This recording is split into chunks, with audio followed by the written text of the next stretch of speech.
ভারতের বিরুদ্ধে সাহসিকতার সাথে তীব্র প্রতিবাদ জানালো বাংলাদেশ সেনাবাহিনী।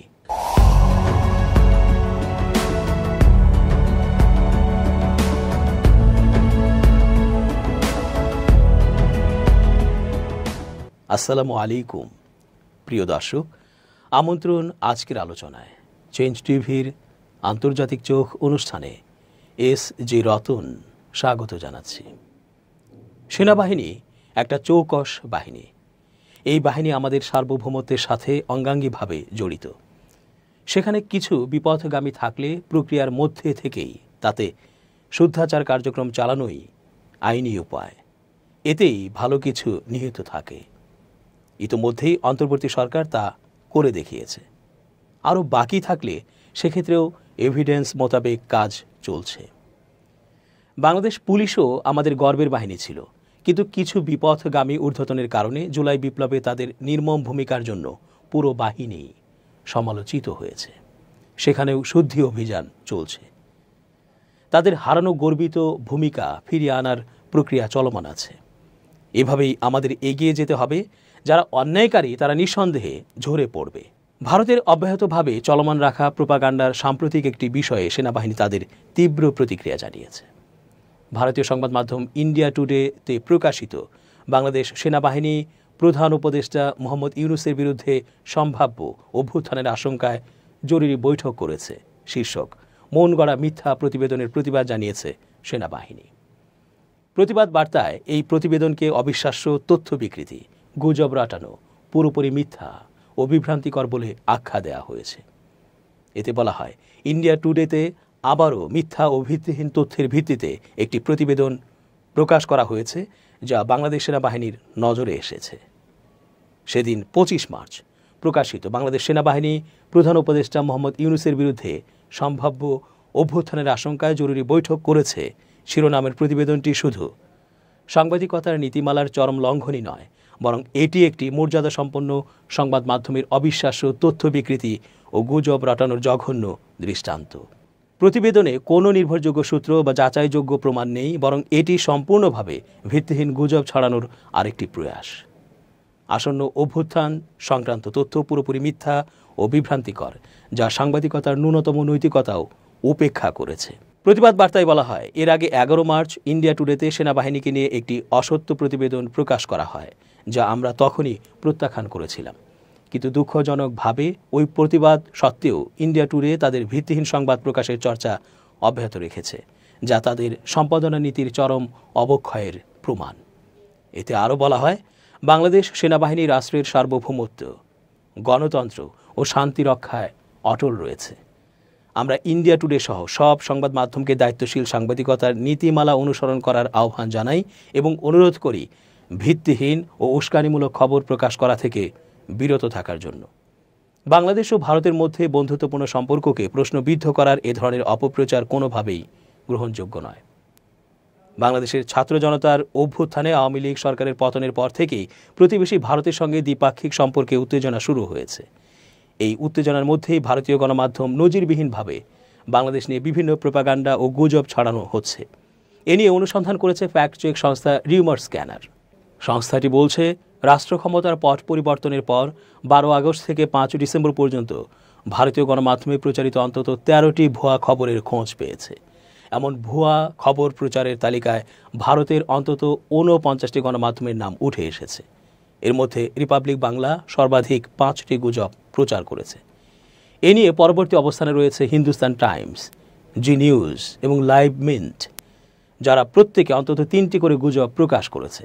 এছাড়া রিপাবলিক, ইন্ডিয়া টুডে, এবিপি আনন্দ এবং আজ তক অন্তত 2টি করে গুজব প্রচার করেছে। রিউমার স্ক্যানার বলছে, এসব গুজবের মধ্যে ছিল শেখ হাসিনার পদত্যাগের পর তার নামে ভুয়া খোলা চিঠি, মুসলিম ব্যক্তির নিখোঁজ পুত্রের সন্ধানে মানববন্ধন করার ভিডিওকে হিন্দু ব্যক্তির দাবিতে প্রচার, ডক্টর মোহাম্মদ ইউনূস আইসিইউতে ভর্তি হওয়ার ভুয়া খবর, বাংলাদেশে নিষিদ্ধ জঙ্গি সংগঠনগুলোর ওপর নিষেধাজ্ঞা তুলে নেওয়ার ভিত্তিহীন দাবি, ট্রাম্পের বিজয়ের পর ডক্টর ইউনূস ফ্রান্সে পালিয়ে যাওয়ার ভুয়া দাবি, পাকিস্তানি জাহাজের মাধ্যমে অস্ত্র আনার মিথ্যা দাবি, নিহত আইনজীবী সাইফুল ইসলামকে চিন্ময় কৃষ্ণের আইনজীবী হিসেবে প্রচার, বাংলাদেশে ভারতীয় চ্যানেল বন্ধ হওয়ার গুজব, বাংলাদেশে মুসলিমদের হামলায় হিন্দু মন্দিরে প্রতিমা ভাঙচুরের দাবিতে ভারতের প্রতিমা বিসর্জনের ভিডিও প্রচার, শ্যামলী পরিবহনের বাসে হামলার মিথ্যা তথ্য এবং বাংলাদেশে জঙ্গি হামলা হতে পারে জানিয়ে যুক্তরাজ্য ভ্রমণ সতর্কতা জারির বিভ্রান্তিকর খবর।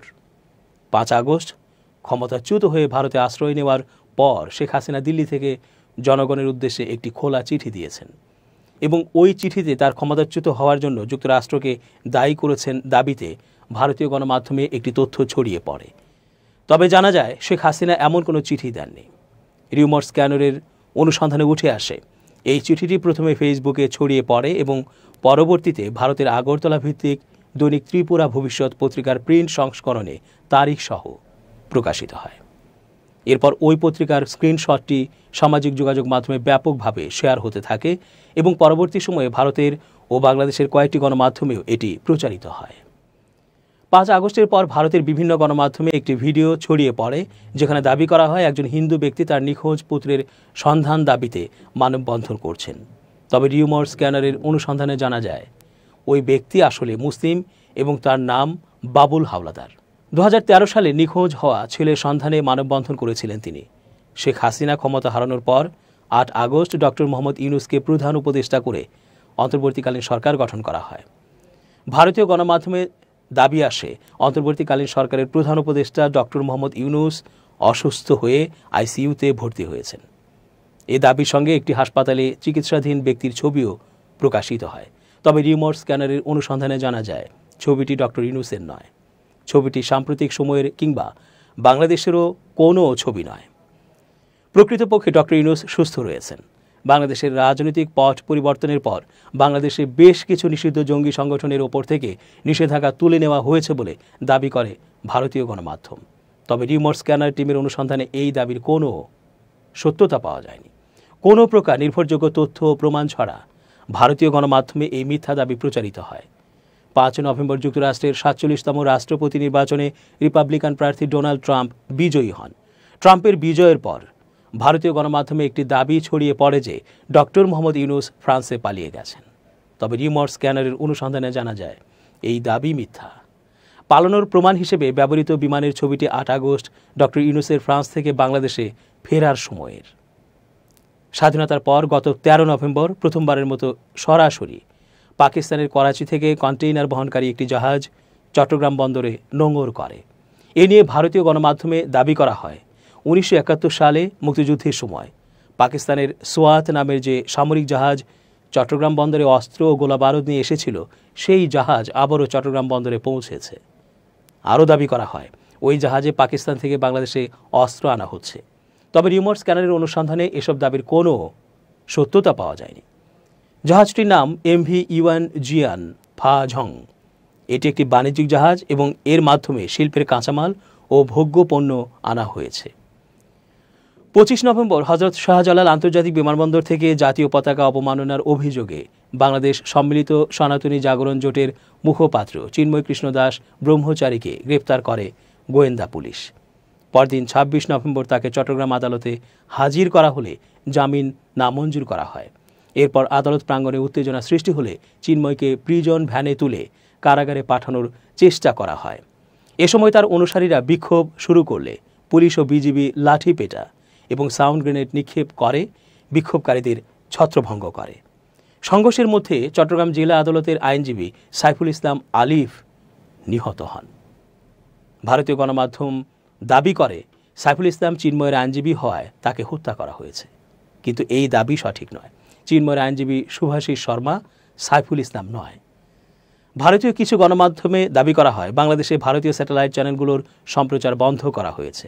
তবে রিউমার স্ক্যানারের অনুসন্ধানে চ্যানেলগুলো এখনও সচল থাকতে দেখা যায়। একই সঙ্গে তথ্য ও সম্প্রচার মন্ত্রণালয় এবং কেবল অপারেটর্স অ্যাসোসিয়েশন অব বাংলাদেশ বিষয়টি গুজব বলে রিউমার স্ক্যানারকে নিশ্চিত করে। ভারতীয় কতিপয় গণমাধ্যমে দাবি করা হয় বাংলাদেশ বিমান বাহিনী চীনের প্রযুক্তিগত সহায়তায় চিকেন নেকের কাছে এশিয়ার দ্বিতীয় বৃহত্তম বিমান ঘাঁটি নির্মাণ করবে। তবে রিউমার স্ক্যানারের অনুসন্ধানে জানা যায় এই দাবি পুরোপুরি মিথ্যা। লালমনিরহাটের বিমানবন্দর দীর্ঘ 6 দশক ধরে বন্ধ রয়েছে এবং সাম্প্রতিক সময়ে এর কার্যক্রম পুনরায় চালুর কোনো উদ্যোগ নেওয়া হয়নি। সম্প্রতি বাংলাদেশে মুসলিমদের দ্বারা হিন্দু মন্দিরে হামলা করে প্রতিমা ভাঙচুরের অভিযোগে একটি ভিডিও ইন্টারনেটে ছড়িয়ে পড়ে। এই দাবি ভারতের কিছু গণমাধ্যমেও প্রচারিত হয়। তবে রিউমার স্ক্যানারের অনুসন্ধানে জানা যায় ভিডিওটি বাংলাদেশে নয়, বরং ভারতের পূর্ব বর্ধমান জেলার খণ্ডঘোষ সুলতানপুর গ্রামে প্রতিমা বিসর্জনের দৃশ্য। ভিডিওটি বাংলাদেশের হিন্দু মন্দিরে হামলার সঙ্গে সম্পর্কিত নয়। বাংলাদেশের ব্রাহ্মণবাড়িয়ায় ঢাকা আগরতলা ঢাকা রুটে শ্যামলী পরিবহনের একটি বাসের সাথে বাংলাদেশি ট্রাকের সংঘর্ষ ঘটানোর দাবিতে ভারতের কিছু গণমাধ্যমে সংবাদ প্রচারিত হয়। আরও দাবি করা হয়, শ্যামলী পরিবহনের বাসে থাকা ভারতীয় যাত্রীদের স্থানীয়রা প্রাণনাশের হুমকি দেয় এবং ভারত বিরোধী স্লোগান দেয়। তবে রিউমার স্ক্যানারের অনুসন্ধানে জানা যায় এই দাবিগুলোর কোনো সত্যতা নেই। ইচ্ছাকৃতভাবে নয়, দুর্ঘটনাটি মূলত ওভারটেকিংয়ের কারণে ঘটেছিল। চিন্ময় দাসের গ্রেপ্তারকে কেন্দ্র করে হাসপাতালের চিকিৎসাধীন এক ব্যক্তির ছবি নিয়ে বিভিন্ন গুজব ছড়ানো হয়। দাবি করা হয় ওই ব্যক্তি রমেন রায়, যিনি চিন্ময় কৃষ্ণ দাসের আইনজীবী। আরও বলা হয়, মুসলিমরা তার বাড়ি ভাঙচুর করে এবং হামলা চালিয়ে তাকে আইসিইউতে ভর্তি করেছে। তবে রিউমার স্ক্যানারের অনুসন্ধানে জানা গেছে রমেন রায় চিন্ময় দাসের আইনজীবী নন এবং তার মামলার সঙ্গেও কোনো সম্পর্ক নেই। প্রকৃতপক্ষে 25 নভেম্বর শাহবাগে চিন্ময় দাসের গ্রেপ্তার বিরোধী সনাতন ধর্মাবলম্বীদের কর্মসূচিতে দুর্বৃত্তদের হামলায় রমেন রায় আহত হন। তবে তার বাড়ি ভাঙচুরের খবর বা কোনো প্রমাণ পাওয়া যায়নি। বাংলাদেশে যে কোনো সময় জঙ্গি হামলা হতে পারে জানিয়ে যুক্তরাজ্য ভ্রমণ সতর্কতা দিয়েছে দাবিতে একটি তথ্য ভারতীয় কিছু গণমাধ্যম প্রচার করেছে। তবে যুক্তরাজ্যের ভ্রমণ সতর্কতা কেবলমাত্র বাংলাদেশে নয়, বরং Bharat, Indonesia, Germany, Spain, Sri Lanka, France সহ বিশ্বের অনেক দেশের ক্ষেত্রেই একই ভ্রমণ সতর্কতা অনেকদিন ধরেই জারি করে রেখেছে যুক্তরাজ্য। তাই এককভাবে বাংলাদেশকে নিয়ে প্রচারণা বিভ্রান্তিকর। তাছাড়া যুক্তরাজ্য সাধারণত কোনো অঞ্চলে ভ্রমণ সতর্কতা জারি করলে তা সবার জন্য প্রযোজ্য হয়। এবার সহিংসতার কারণে বিশেষভাবে পার্বত্য চট্টগ্রামে সতর্কতা জারি করা হলেও দেশের অন্য জেলাগুলোতে এ ধরনের বিশেষ কোনো সতর্কতা আরোপ করা হয়নি। পাশাপাশি যুক্তরাজ্যের ভ্রমণ সতর্কতা অনুযায়ী বাংলাদেশের চেয়ে ভারত, ফ্রান্স, জার্মানি, রাশিয়া, যুক্তরাষ্ট্র ও পাকিস্তানের মতো দেশে জঙ্গি হামলার আশঙ্কা বেশি। দর্শক, আজ এ পর্যন্তই। শুভকামনা।